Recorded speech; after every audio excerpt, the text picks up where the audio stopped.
İrəvanı tərk edən sonuncu Qərbi Azərbaycan türkü. O İrəvanı tərk eləmək istəmirdi. Onun evini də yandırdılar. Onu ölümlə də təhdid elədilər. Bu, tarixçi alim, jurnalist, politoloq, siyasi şərhçi və tarixin bütün dönəmlərində ermənilərin türklərə qarşı düşmənçiliyini tarixi sübutlarla, dəlillərlə bütün dünya ictimaiyyətinə çatdırmaq istəyən İsrafil Məmmədovdur.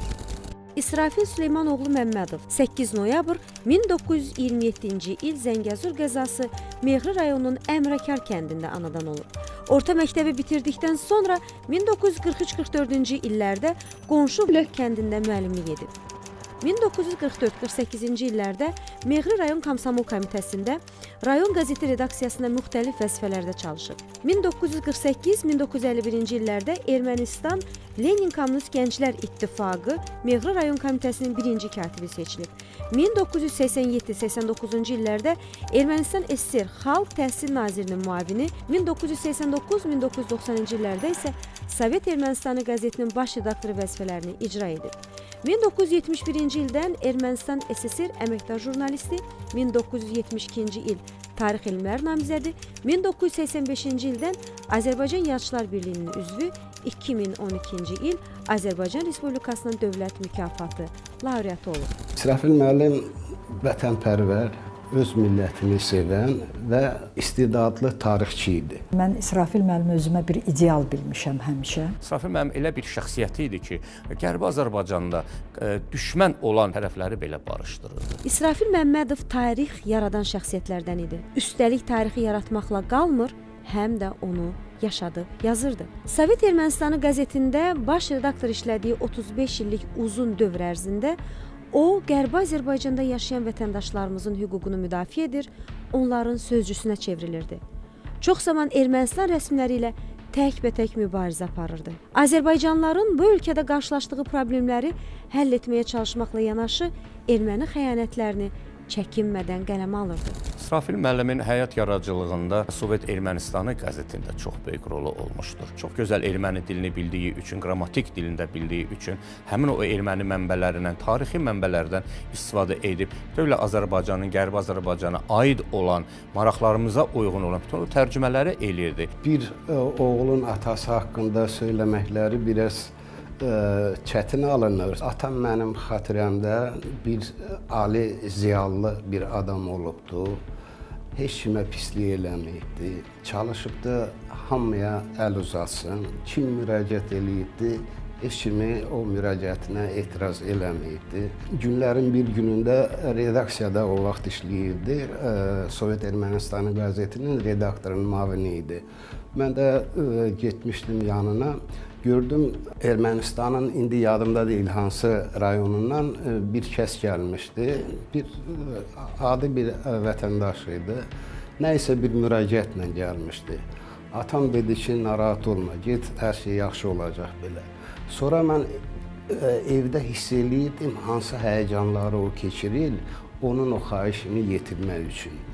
Çöndüm atama, dedim ki, ayətə, bax belə çətindir, sən niyə ona söz verdin ki, bu yerinə yetirəcəksən də. Onda çöndü mənə bir dənə söz dedi, indiyənə qədər belə qulağımda cingildəyir, necə deyirlər. Dedi ki, sən hələ balacasən, sən başa düşmürsən. İrəvanda da elə birinci dəfə onunla tanışlığım necə oldu? Orada bir, bilirsiniz ki, uşaq bağçası var idi və İsrafil müəllim Təhsil Nazirinin müavini idi. Həmin o uşaq bağçasının çox o qrup var idi, Azərbaycan qrupu var idi. Orada mənim anam da işləyirdi həmin o qrupda. 88-ə qədər çalışdı ki, o qrupu orada saxlasın. Çünki dəfələrlə olanı bağlamaq istəyiblər. Və mən məcbur qaldım artıq Azərbaycanlıları düşünərək, Azərbaycan uşaqlarını düşünərək bildim və evimizə çox yaxın olan Təhsil Nazirliyinə getdim və birinci dəfə İsrafil müəllimlə orada görüşdüm. Və orada, bax, bu söhbətləri orada etdim ki, bu artıq sıxışdırmaq deməkdir, nə qədər olar və hətta orada bir məsələ də var idi ki, deyək ki, həmin qrupa bir tərbiyəçi də gətirirlər, hansı ki, erməni dilində daha çox danışırdı ki, uşaqlar daha çox erməni dilinə öyrənsinlər. Və İsrafil müəllim birinci dəfə məni orada görəndən sonra dedi ki, sən belə bir məsələni qaldırmısan və belə səni çox belə bir rusların sözü var, çox boyvoy adamsan sən. Dedim İsrafil müəllim, mən düşünürəm ki, hər birimiz gərək bu məsələ ilə məşğul olaq.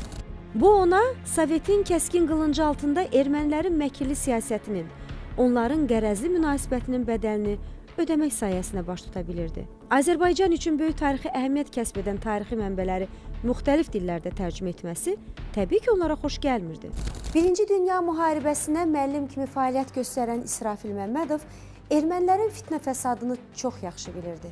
Elə ermənilər də rus və erməni dilini mükəmməl bilən və bütün tarixi faktlardan xəbərdar olan İsrafil Məmmədova sən çox yaxşı bilicisən, amma heyf ki, türksən deyirdilər. O erməni dilini çox gözəl bilirdi. Hətta ermənilərin o əski dili, qrabar lezu deyirlər, o dili də o gözəl bilirdi. Və burada biz İsrafil müəllimlə hər görüşəndə mən görürdüm ki, bu insanın doğrudan da bəlkə bütün hissəsi, bütün ürəyi İrəvandadır. Bir gün mətbəəyə gedəndə, mətbəədə Linaçip deyilən bir yer vardı. Qapıdan girəndə birdən gördüm, bir xanım yaxınlaşdı mənə. Dedi ki, sən türksən? Dedim, bəli, türkəm. Deyirəm, niyə belə soruşdun? Hamı bilir, hamı tanıyır. Dedi ki, səni görəndə ürəyim bulanır. Ertəsi günü isə yenə mətbəəyə getdim. Söz verdiyim kimi başqa bir yoldan gəlmişdim. Oradan çıxanda birdən həmin qadın yenə qarşıma çıxdı. Sən hələ buradasan. Mən də gördüm təklikdə, qorxulu bir şey yoxdur. Dedim, bir dəqiqə mən sənə başa salım nədir, nə deyil. Bunu deyəndə başqa bir oğlan yendi aşağı. Xanım çöndü birbaşa buna ki, və görürsən, türkdür, getmir buradan. Bunu deyəndə oğlan çöndü mənim üstümə gəlməyə. Mən də o vaxt idmanla məşğul idim. İndi biraz özümü müdafiə elə bilirdim. İstəyirdi qarnımdan vursun, alınmadı. Başqa bir oğlan çıxdı, bunu araladı bizi. Qalxdım atamın yanına, dedim, ata, qalmaq mümkün deyil burada. İsrafil müəllimin demək olar ki, həm təhsildə, həm mədəniyyətdə, həm siyasi proseslərdə İrəvanda və Qərbi Azərbaycanda çox böyük rolu olubdur. 1968-ci il İrəvan və İsrafil Məmmədovun evi. Qərbi Azərbaycan üçün, onun tarixi üçün misilsiz xidmətlər göstərən İsrafil Məmmədovun bu xidmətlərindən ermənilər hiddətlənir və onun evini partladırlar. Xoşbəxtlikdən bu terror aktı nəticəsində evdə heç kim olmur və xəsarət alan da olmur. Eşitdik ki, İsrafil müəllimin evinə hətta bomba qoyublar və o partlayış orada olmuşdu. Çox həyəcan çəkdi. Mən o vaxt deməli ikinci və yaxud üçüncü sinifdə oxuyurdum. Səhər tezdən birdən gördüm ki, bir gürültü baş verdi və gözümü açdım, elə bir yuxudaydım. Elə bir yuxu görürəm, amma evin içi dumanın içində idi. Deməli toz qalxmışdı belə. Sonra gördüm, bacım gəldi mənim yanıma, mən də getdim ora, gördüm ki, ora aləm qarışıbdı bir-birinə. Deməli, atam, anamla yatdığı yerdə başlarının üstündən daş düşmüşdü. Partlayış elə güclü olmuşdu ki, təsəvvür eləyin, orada tuf daşlar deyirlər də, təqribən belə daş idi. O yuxarıdan partlayış elə olmuşdu ki, yuxarıdan getmişdi, o bir divara dəymişdi və düşmüşdü yerə. Biraz azca olsaydı orada o patlama maddəsi, partlayış maddəsi düz başlarına düşəcəkdi. Amma düzgün hesablamamışdılar. Ölüm hadisəsi də ola bilərdi, Allah eləməsin. Allah bizi qorudu o vaxt. Necə qovuldu? O boyda Təhsil Nazirinin müavini olsun və elə bir vəziyyətdə, elə sıxışdırılaraq və bomba ilə təsəvvür edin, bu nə deməkdir? Onu qorxutmaq ki, hələ yaxşıdır ki, xilas oluna bilmişdi. İsrafil müəllim həmişə bax o türkçülük sözünü istifadə edirdi. Ona görə də onlar bax bu, məsələn bilirsiniz ki, onlar da bizə həmişə türk deyiblər, heç bir vaxt Azərbaycanlı sözünü deməyiblər. Bax bu ehtiyat ondan da gəlirdi ki, İsrafil müəllimi bax belə bir mənəvi təcavüz göstərsinlər ki, o bir dəfəlik oradan çıxsın. Amma necə edək ki, o ailəni biz qorxuya salaq? Bax, ona etdilər. Bomba qoymaq nə deməkdir, bilirsiniz, dedim də. İsrafil müəllimin ailəsinə qarşı basqılar başlandı, evinə hücumlar oldu, belə hətta evinin qapısının belə yandırılmasına qədər, şüşələrinin sındırılmağına, pəncərələrin sındırılmağına qədər bax bu iyrənc addımları atmağa başladılar. Bu da artıq getdikcə İsrafil müəllimin və onun ailəsinin taleyinin və gələcəyinin hansı təhlükələr altında, təhdidlər altında qalması məsələsinin həll olunurdu. Araşdırma başlandı. Bir neçə gündən sonra belə bir məlumat yaydılar ki, güya qonşunun qızını kimsə vurulubdu, oğlan. Ona rədd sözü veriblər. Ona görə o bu addımla istəyirdi ki, nəysə bir şey qazansın. Hadisə belə olmayıb, ağ yalandı. Çünki mən özüm o hadisənin içindəydim və eşitdiklərimi sizə söyləmək istəyirəm. O da nədən ibarətdir? Elə həmin partlayış günü hərbçilərdən birini gətirmişdilər ki, orada baxsın, görsün partlamadır, nədir, nə deyil. O baxdı, orada deməli simlərə baxdı, şeylədi. Dedi ki, belə simlər yalnız hərbi hissələrdə istifadə olunur. Oğlan isə kino teatrında operator işləyirdi. Aydın məsələdir ki, o simlər onun əlində ola bilməzdi. Deməli, bu hansısa bir qurum bunu təşkil eləmişdi. Bir neçə vaxt keçəndən sonra KGB-nin işçiləri, mən evi təmizləyib eləyirdim. Deməli, o zibilləri yığıb, aparıb harasa tökmüşdüm. Mənə müraciət elədilər ki, gəl göstər görək, hara atmışsan onları. Apardım, göstərdim, eşələndilər orada, qəlpələr tapdılar. Yəni, hətta qəlpələr olmuşdu onun içində də belə. Buna görə bu 100% təşkil olunmuş məsələ idi. O zaman Erməni-Azərbaycan münaqişəsinin qızğın çağında köç başlayanda İsrafil Məmmədov 18 yaşlı dünyasını dəyişmiş oğlunun məzarını belə düşünmədən ancaq arxivi üçün narahat olur.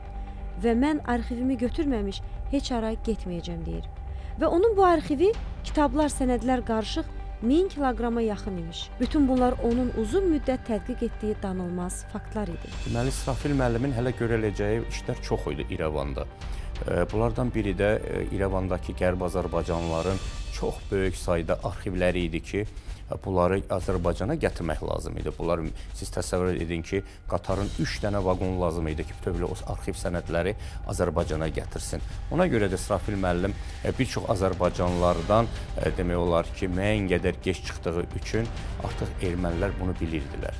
Və xüsusən də onlar bilirdilər ki, İsrafil müəllimin Qərb Azərbaycanlıların içərisində hansı nüfuza sahibdir, sözünün, elə deyək də, kəsərinin olmasını bilirdilər. Ona görə çalışırdılar ki, daha çox İsrafil müəllimi sıxsınlar ki, onun əlindəki olan bütövlü o materialları, o arxivləri İsrafil müəllim Azərbaycana gətirib çatdıra bilməsin. İsrafil müəllim, mən deyərdim, yeganə insandır ki, orada erməni arxivlərində tam sənədlərlə işləmiş və o sənədləri də hətta bəzilərini İrəvan torpağımız, tariximiz, taleyim belə bir kitabda siz onu görərsiniz. Yəni erməniləri o doğrudan da onlar bilirdi ki, çox savadlı, ermənilərin bütün o tarixini bilən insan, ki, ermənilər necə gəlib ora, necə hansı tarixi abidələrin yox olması orada olubdu və arxivlərdə işləyən, bir də ki, Təhsil Nazirinin müavini olaraq o nə qədər dəstək göstərirdi həmin təhsilə.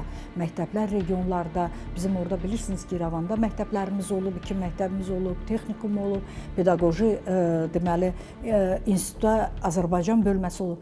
Ona görə İsrafil müəllim onlar üçün daha çox elə bir ki, ehtiyatlanırdılar ki, bu günləri İsrafil müəllimin daha çox onlar barədə məlumatları var. Çox zamanlar vaxtını keçiribdi. Deməli, məxfi sektor var idi kitabxanalarda. O kitabxanalarda vaxtını keçiribdi. Hətta öz vaxtı olmayanda məni də göndərirdi ora. Mən gedib o arxivdəki göstərirdi artıq. Harda nə var, nə yazılıbdır, nədir, onu köçür gətirmənə mən gedib onları eləyirdim. Rus və erməni dilində etdiyi tərcümələri onun ədəbi yaradıcılığını geniş şaxələndirir. Sovet dövründə yazdığı həqiqətlər o zamanlar böyük cəsarət tələb edirdi. O yazırdı. Vaxtilə bu yerlər Oğuz türklərinin olub. Burada ermənilər yaşamayıb. Ermənilər sonradan gəlib. Erməni aşıqlarının Azərbaycanca oxumasını, hətta Sayadnovanın Azərbaycanlı olmasını da qeyd edirdi. Səyyadonun adı, Nov isə kiçik bulaq anlamında onun təxəllüsüdür deyirdi. Təbii ki, bu iddia və fakt o dövrün erməni mövqeyini dəstəkləmirdi. Atam eyni vaxtda iki vəzifə icra edirdi Ermənistanda. Həm Təhsil Nazirinin müavini, eyni zamanda Sovet Ermənistanı qəzetinin redaktoruydu. Təhsil Nazirinin müavini işləyən dövrdə orada da çoxlu hücumlar olmuşdu. Hətta bir gün gəldim, gördüm ki, otağının qabağında lövhəsini vurub qırıblar. Qəzetdə işləyəndə isə bizə qalmışdıq 2 nəfər. Niyə 2 nəfər? İndi sizə bir dənə məktub göstərim. Bu Sovet Ermənistanı qəzetinin atamdan əvvəlki redaktoru, rəhmətli Zərbəli Qurbanov yazmışdı bunu. Məktub bundan ibarət idi ki, hadisələr başlayanda təzyiqlər çox olubdu deməli redaksiyanın işçilərinə və ona görə onlar məcbur olublar tərk eləməyə Azərbaycanı. Bir neçəsində təzyiqlər o qədər şiddətli olubdu ki, hətta qaçıb gediblər belə. Buna görə məsələ qaldırır Mərkəzi Komitənin, qəzet də Mərkəzi Komitənin orqanı idi. Məsələ qaldırır ki, bu şəraitdə işləmək mümkün deyil. İsrafil müəllim düşünürəm ki, çox arzu edərdi ki, tezliklə Qərb Azərbaycana qayıtsın. Çünki İrəvanda gənc yaşlarında itirdiyi oğlunun məzarı qalmışdı. Hər zaman çalışırdı ki, tez bu məsələlər həll olunsun, özünü qovuşdursun İrəvanda qalmış o oğlunun yanına. Son bu Qarabağ hadisələri başlayanda evdə oturmuşduq, deyəsən yanılmıramsa yanvarın 13-ü idi. 90-cı ilin yanvarın 13-ü. Televiziyada artıq başlayıblar cəmaatı qaldırmağa ki, Qarabağ belədir, türklər belədir, bizi vururlar, qırırlar, döyürlər, elə belə, qalxın ayağa. Biz başa düşdük ki, bu sonuncu andır. Orada biz də ora qalmışdıq. Nəyə görə? Qalmışdıq. Rəhmətli qardaşımın qəbri var idi. Çalışırdıq onu köçürək bura, sonra çıxaq gələk bura. O da nəsib olmadı. Bu vaxt da başladıq şey eləməyə, evdəki əşyaları yığmağa eləməyə. Başa düşürdük ki, mümkün deyil. Birdən telefon çaldı. Mən götürdüm, biri ermənicə mənə dedi ki, İsrafil sənsən? Dedim, yox, oğludur. Dedi, İsrafillə deyin, bu gecə evdə qalmasın. Mən də dedim, kimdir danışan? Telefonun o tayından hiss elədim ki, biraz tutuldular. Sonra dedilər ki, polisdəndir, yəni milisiyadandır, zəng vururlar. Dedi, məsləhət görürəm, bu gecə qalmayasınız evdə. Atama deyirik ki, gəl bir şey eləyək də.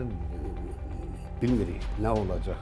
Dedi, yox, siz narahat olmayın. Onlar gələrlər bura, mən onları çağıraram, danışaram onlarla, onlar başa düşüb gedərlər. Deyirəm, həyatı, artıq o həddi keçibdir, o alınmayan bir şeydir. Saat 6-7 olardı, birdən gördüm qapını döyürlər. Qapını döyürlər, qapını getdim, açdım, gördüm redaksiyamızda Miskərov adlı bir dənə şəxs işləyirdi. Özü də biraz invalid adam idi. Onun qızı Elza xanım. Elza xanım saçları zadı bir təhər olmuş, belə tökülmüş, girdi evə, ağlaya-ağlaya. Deyirəm, ay qız, nə olubdu? Deyir, nəbədə evdə qalasız, deyir. Hücum elədilər bizim evə. Atamı, baxmayaraq ki, invalid adamdır, götürdülər, bir tulladılar pilləkənlərindən, belə getdi, elə bir şey, fırlana düşdü çölə. Bəs necə oldu, deyir, hamını yığdılar, apardılar, Mergelian İnstitutu var idi, ora. Və gəl, otur, bir görək, nə eləyirik, nə eləmirik, deyir, yox, mən gedim, uşaqlarım oradadır, görüm uşaqlar necədir. Dedim, ay qız, getmə. Qal bizdə, yəni atam da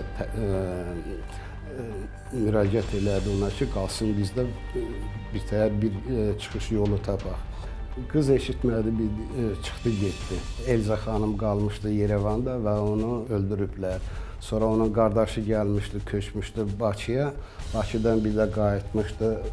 Onun arxasınca onu da orada öldürmüşdülər. Yəni 2 nəfərin mən 100% öldüyünü bilirəm ki, ola belədir. Uşaqları da buradadır. Evdə hansı paltarla ki vardıq, o paltarlarla yendik qonşunun evinə. Birdən gördük ki, yuxarıda biz qaldığımız mərtəbədə yaman belə səs-küy qalxıbdı. Və mən getdim qapıdan eşitməyə, gördüm ki 10-15 nəfər o başlarında belə şeylər, qara abadok deyirlər, ondan bağlanmış. Onları Yerevanda smertniki, yəni fədai kimi qələmə verirlər də. Onlar hücum eləmişlər bizim evə. Bizi Yerevandan ayın 19-undan çıxardırdılar. Vəziyyət çox gərgin idi. Hər yerdə bizi məhv eləyə bilərdilər. Ona görə böyük bir əməliyyat tərtib olunmuşdu. Yerevandan Sevana qədər, yəni Göyçəyə qədər bizi bir maşından apardılar. Sevandan Göyçədən İcivana qədər başqa bir maşından, oradan bizi ötürdülər Qazaxa. Orada biz deməli son nəfəsimizi aldıq ki, dedik, qutardıq bundan. Bütün bu yaşananlar təbii ki, İsrafil Məmmədovun səhhətinə də ağır izlər buraxır. Bakıya sığındıqdan sonra 4 qaçqın ailəsi ilə bir mənzildə yaşayan alim dəfələrlə infarkt keçirir. Görmə qabiliyyətinin 80%-ni itirir. Özünün dediyinə görə onun ürəyini paramparça edən yurd niskili yaşaması onu rahat buraxmırdı. Doğma yurduna dönmədən həyatla vidalaşmaq istəməyən alim nə yazıq ki, bu niskilini də özü ilə son mənzilə apardı. Çox böyük arzuları var idi İsrafil müəllimin. Hər zaman ürəyi İrəvanla, Qərbi Azərbaycanla döyünürdü, Qarabağla döyünürdü. Nə qədər əzab çəkirdi, onu biz görürdük. İrəvanı qədim türk şəhəri, Oğuz məskəni, bənzərsiz mədəniyyət mərkəzi adlandıran İsrafil Məmmədov qəribçilik taleyini diz çöküb pərvazına çıxmaq istədiyim şəhəri yaşadanlara ürəkdən payım olsaydı əsirgəməzdim deyir. O əsasən türkçülüyü vurğulayır. Çünki doğrudan da orada yaşayan Azərbaycanlılar əsl, mən sizə deyim ki, Azəri türkləri idi. Və onların o, istərsə təhsili, istərsə tarixi abidəsi, istərsə mədəniyyətini İsrafil müəllim həmişə bax o türkçülük sözünü istifadə edirdi. Onun erməni dilində minlərlə məqaləsi Azərbaycan radiosunda səsləndirilmişdi. 1991-ci ildən Azərbaycan Dövlət Teleradio Verilişləri şirkətində erməni redaksiyasının müdiri olan alimin bu əzmkar fəaliyyəti Azərbaycan Respublikası Prezidenti İlham Əliyev cənabları tərəfindən təqdirlə qarşılanmışdı. Cənab Prezidentin 25 may 2012-ci il tarixli sərəncamı ilə İsrafil Məmmədov Azərbaycan Respublikasının elm sahəsində ən yüksək dövlət mükafatına layiq görülmüşdü. Hər bir orada yaşayan insan, hər biri bilir ki, İsrafil Məmmədov həqiqətən Azərbaycanın, Azərbaycanlıların həm mənəviyyatını, həm tarixini, həm onun mədəniyyətini, təhsilində çox böyük rol olubdur. Beləliklə, tarixçi alim, peşəkar jurnalist, siyasi şərhçi və gözəl politoloq İsrafil Məmmədov Qərbi Azərbaycan tarixini yazaraq özü də bir tarixə döndü, həm də şərəfli tarixə.